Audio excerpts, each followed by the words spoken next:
Welcome to part 3 of getting this Mustang running. As you may recall, last time we left off, I was hitting the carburetor with a hammer to try to get fuel to get through the needle, and that worked, but that's not a long-term success. So, well, we were up at Iola recently in Wisconsin at the big car show. I came across another one of these Holley one-barrel carburetors. That guy sold it to me for 20 bucks. It looks the same, but let's get this one off and put it on the bench and compare it to the new one. So first thing first, let's get this off. Here are the two carburetors. This one just came off of the car, and this is the one I bought at Iola, and it's been sitting out in the sun, and it's really hot still.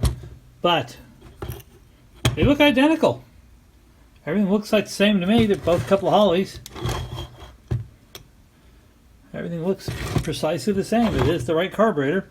So what we'll do now is, I should probably rebuild this, but I'm not gonna. I'm just gonna stick it on the car and see if it works. Oh, there was one little difference there. This one doesn't have this little cap thing in front of it. Who knows? Maybe that gives it better gas mileage. Well, we'll just leave that on there. Let's put this on the car and let's see what happens. The new to me carburetor has been installed. I did not show the installation of that. I almost hate to offend anyone's intelligence, because if you can't do this, then you've probably never worked on anything mechanical in your life. It's the simplest thing in the world. You can look at video too for me taking the other one off.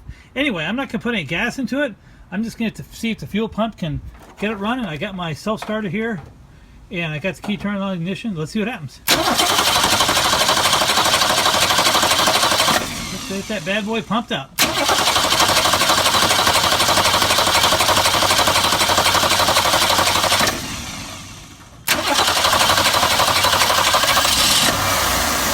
Well, well, well.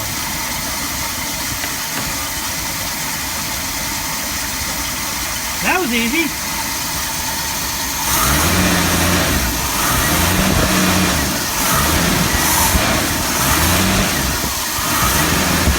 Feels like the idle's sticking a little bit. I may need to lubricate the shaft. But there you go.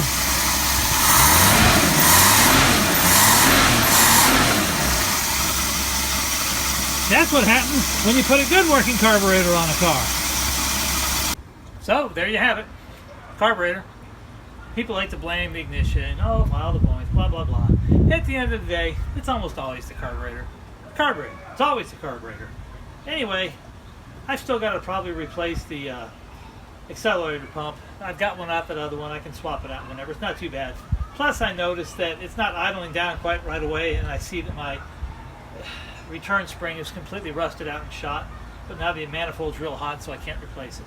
But the car is running great now, and it's drivable again, so mission accomplished. Thanks for watching.